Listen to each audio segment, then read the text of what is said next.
In today's video, I'm going to teach you how to password protect a RAR file in WinRAR. Before we begin, make sure you have WinRAR installed and that you already have the .rar archive you want to secure. We're going to lock that archive with a password so its contents can't be opened or extracted without your permission.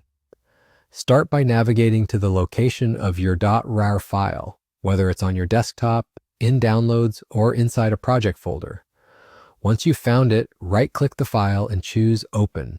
That opens the archive in the WinRAR window where you can see the files inside. With the archive open, look to the top of the WinRAR window and click the Add button. This brings up the archive name and parameters dialog. On the General tab, click Set Password.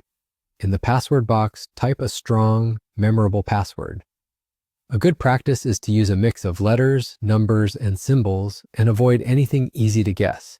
If you want to double check what you're typing, enable Show Password while you type, then confirm it if prompted.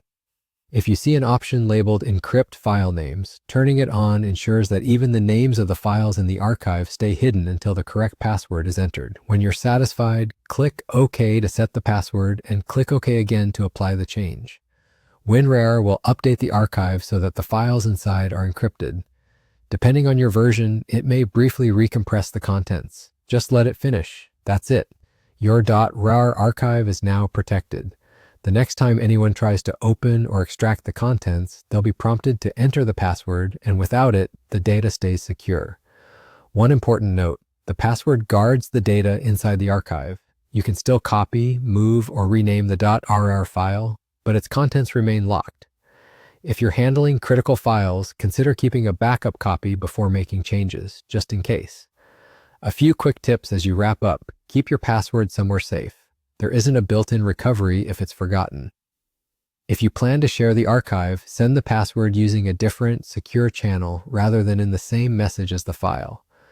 And for peace of mind, you can try extracting a file yourself to confirm that the password prompt appears as expected. You've just learned the simplest way to add a password to an existing RAR archive using WinRAR. Thanks for watching, and feel free to replay any part if you want to follow along again.